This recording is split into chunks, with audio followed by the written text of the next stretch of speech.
దశాబ్దాలుగా దానికి వెళ్తున్నట్టు ప్రజలకు తీవ్ర ఇబ్బంది కలిగించిన ప్రజల ఆస్తుల్ని దాన్ని తాకట్టు పెట్టుకునే పరిస్థితి తీసుకొచ్చారు. ఏం జరుగుతుంది? కేంద్ర ప్రభుత్వం నిర్ధారించిన ప్రొఫార్మా ఒకటైతే ఈ వైకాపా ప్రభుత్వం దాన్ని తిమ్మిని పంపించేసి మసిపూసి మారేడుకాయ చేసి ప్రజల నుంచి వాటిని ఎలా లాక్కుని వారి స్వాధీనంలో ఉంచుకునే విధంగా ప్రయత్నాలు చేస్తూ ఈరోజు ఒరిజినల్ డాక్యుమెంట్స్ వారి దగ్గర పెట్టుకుని జిరాక్స్ కాపీలు మాత్రమే పత్రాలుగా అది వారి ఫోటోలు వారి పేర్లు స్టాంపుల్లాగా వేసి ప్రజలకు జిరాక్స్ కాపీలు అందించే క్రమంలో ప్రయత్నాలు జరుగుతూ ఉన్నాయి.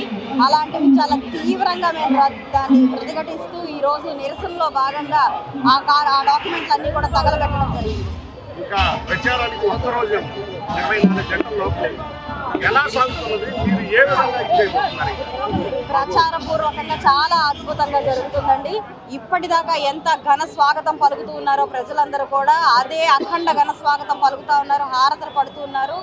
ఇదివరకు కాస్త అటు ఇటుగా ఉన్న ప్రజలు కూడా ఈరోజు కూటమికి మద్దతుగా ప్రతి ఒక్కరు రోడ్ల మీదకి వచ్చి ప్రచారంలో భాగంగా వారు కూడా మా వెంటే నడుస్తూ ఉన్నారు, మాకు మద్దతుగా వెన్నుదన్నుగా నిలుస్తూ ఉన్నారు. ఈసారి కూటమి విజయం అనేది అఖండ మెజారిటీతో మనకి రాబోతా ఉంది. కాబట్టి కూటమి గెలుస్తూ ఉంది. ప్రజలకి ఈ రాష్ట్రానికి ఒక మంచి రోజులు అద్భుతమైన కాలం రాబోతుంది.